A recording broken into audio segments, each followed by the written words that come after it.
ngan sing hade lampah sing lempeng hate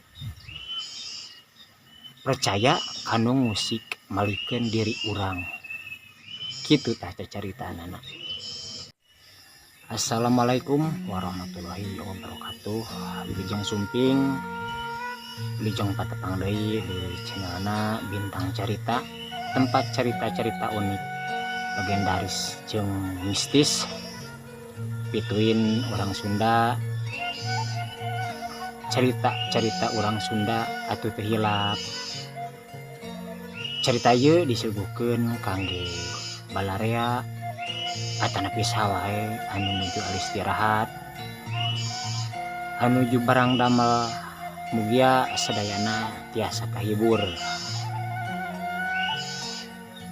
Sareng mudah-mudahan sadayana dipaparingan kasehatan, babari milik, babari rezekina, sareng anggang tina balai.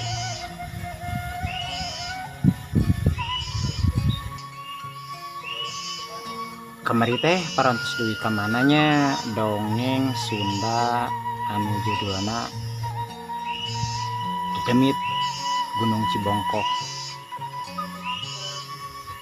Atuh supados teu nyangkolong kana waktos, sumangga urang kawitan nyaeta dijar carios Dedemit Gunung Cibongkok anu bagian katilu. Sanggeus kajadian poe harita Yayan mineng ngalamun sanajan manehna geus salamet di Gunung Cibongkok, tapi hatena ngerasa teu tenang. Aya nu ngaganjel keneh sabab sora anu nyalametkeun manehna waktu eta sora nama siga sora indungna anu geus lila maot.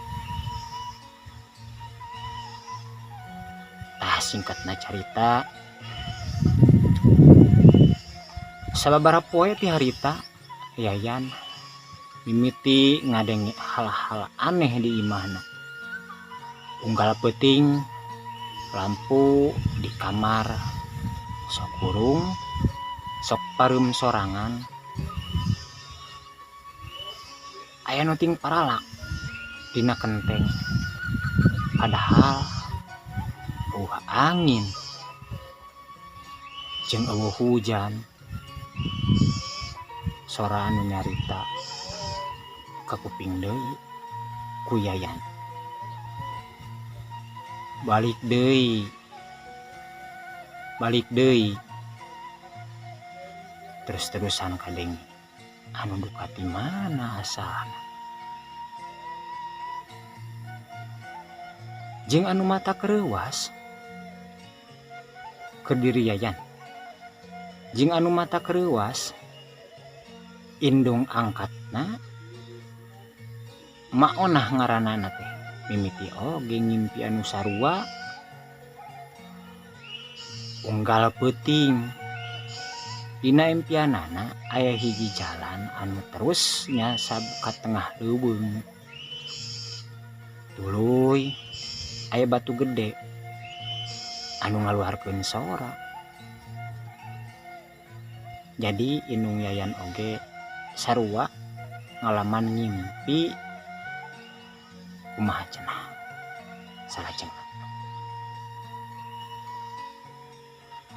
Aya hiji jalan anu terus nyasab ke tengah leuweung, tuluy aya batu gede anu ngaluarkeun sora.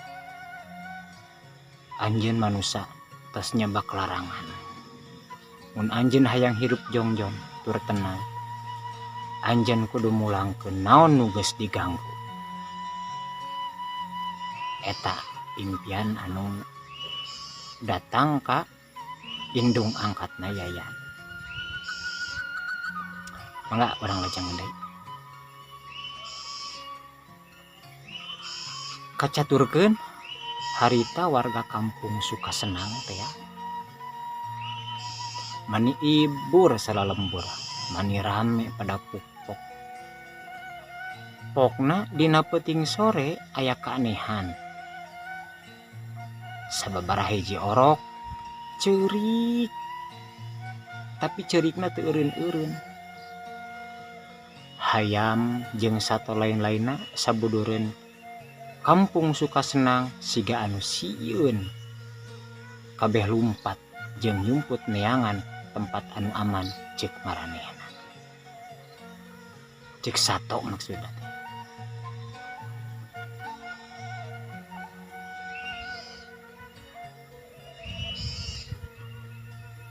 Jika aya semah atau makhluk aneh anu datang dina peuting sore.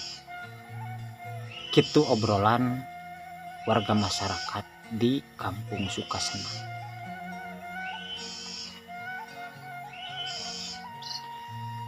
Jalma-jalma oge mimiti curiga. Boa-boa aya anu ngaganggu penjaga gunung kitu ceuk bahasa warga. Kusabab ciri-cirina mun orok ceurikna teu eureun-eureun, sato-sato lalumpatan dina waktu peuting, geus pasti aya masalah jeung Gunung Cibongkok.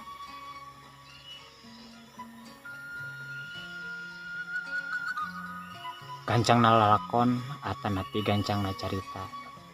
Harita Yayan sanajan boga rasa sieun mutuskeun pikeun balik deui ka Gunung Cibongkok. Tapi ayeuna mah manehna teu sorangan.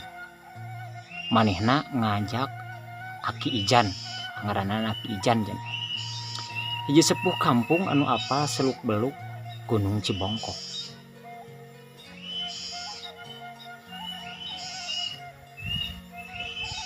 Ki Ijan nyarita ka Yayan. Yayan, lamun nya anjeun geus musik nu teu katingali kudu disanggakeun deui. Ngan sing hade lampah, sing lempeng hate, percaya kanu musik malikeun diri urang. Kitu tah caritanana. Aki Ijan kasepuhan kampung Sukasenang teh.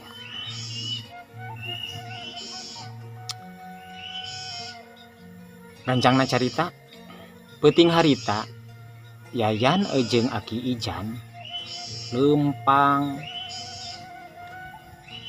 anu dituju nyaeta ke arah Gunung Cibongkok.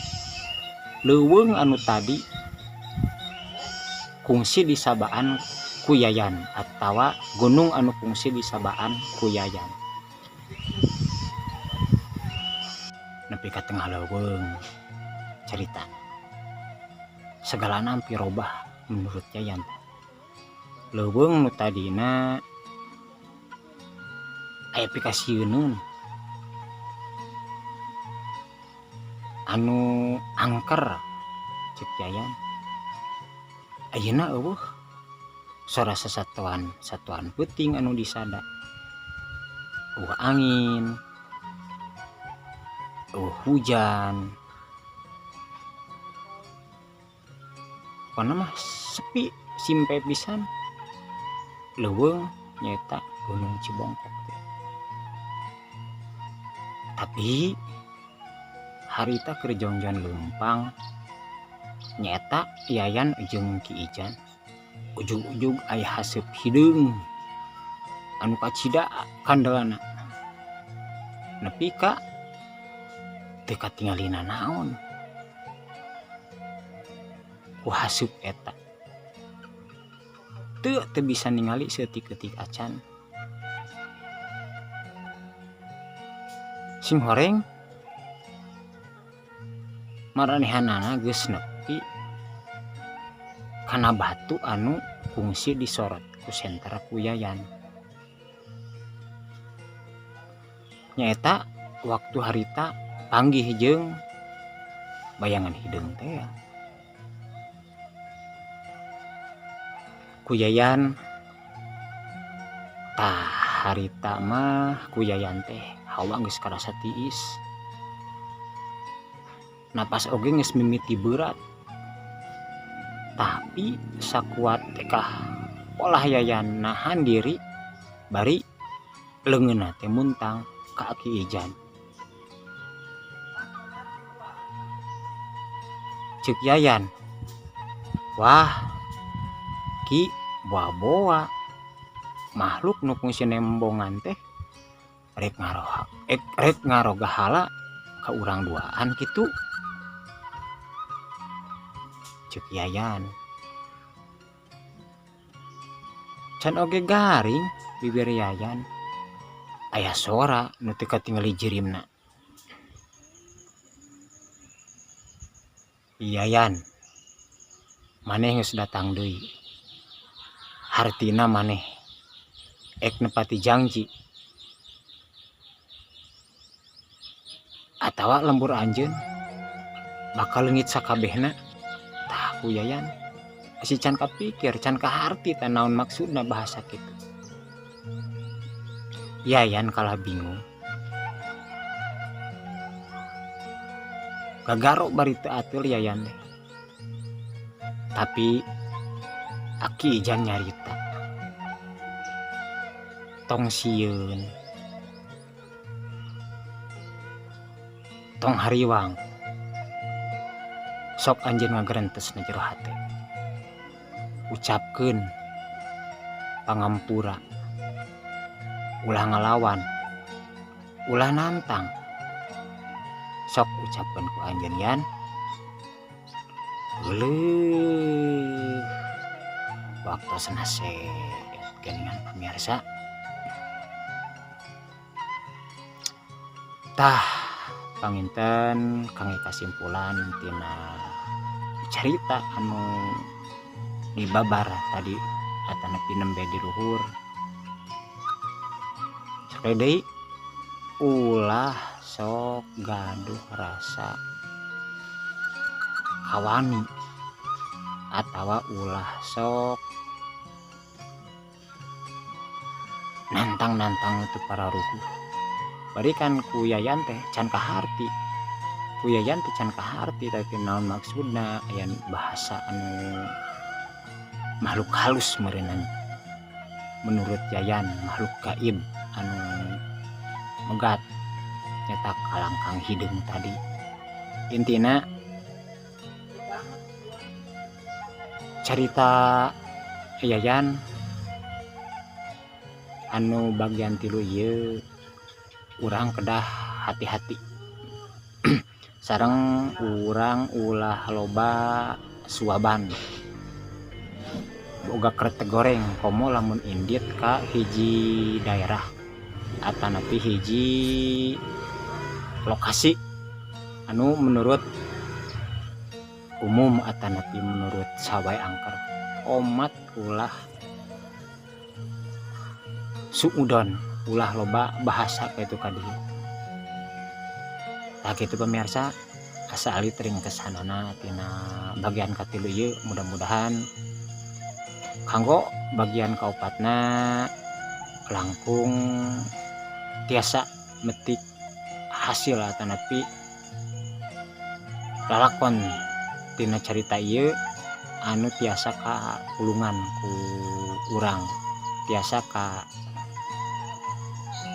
candak hasilna tina carita ieu. Sakitu wae. Hatur puntenna. Wassalamualaikum warahmatullahi wabarakatuh.